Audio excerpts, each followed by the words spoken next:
A crackdown on pro-Palestinian protest on local college campuses. This morning, police made dozens of arrests at both the new school and at NYU. And just within the last hour, another group of demonstrators began gathering at NYU. Eyewitness News reporter Janice Yu live this evening in Greenwich Village with more on today's developments. Janice?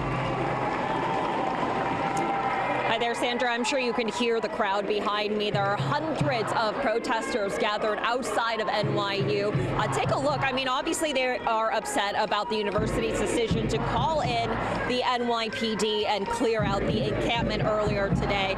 Now, the president of NYU actually just sent another letter to the community citing additional reasons for why she decided to allow the NYPD to come into campus. She says there was a call for more outsiders to come and join these protests. There were threats directed at her, as well as vandalism in multiple spots. NYU, shame on you! A familiar scene Friday morning as NYPD officers arrived at NYU. The walkway. If you refuse to leave, you will be placed under arrest. 13 people were arrested, and crews cleared out the pro-Palestinian encampment. In NYU, a lot of the kids did leave.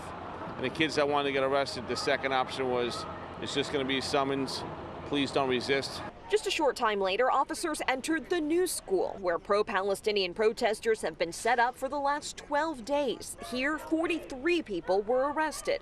Both schools say they called in the NYPD because of growing safety concerns and disruptions. This isn't going to work. Like, it's aggressive. I think we need to embrace the peace part of the peaceful protest.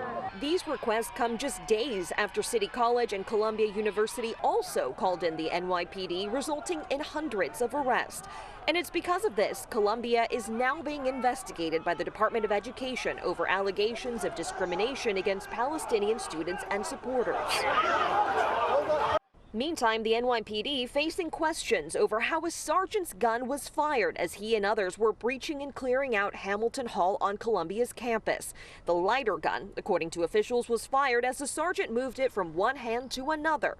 Assistant Chief Carlos Valdez says no one was hurt and that the officer was using the light on the gun to see as he was clearing the building. We train our officers to unholster their weapons and clear the room at the same time.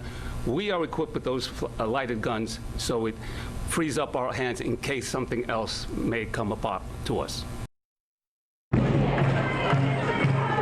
Well, that body cam footage of that accidental discharge was sent over to the Manhattan DA, who is now looking into the matter. Now, the NYPD does say they have about 8 accidental discharges every single year. And back out here to the protests, there are officers standing by. They are just standing on the outskirts of the protest, though, but they are definitely here keeping an eye on things.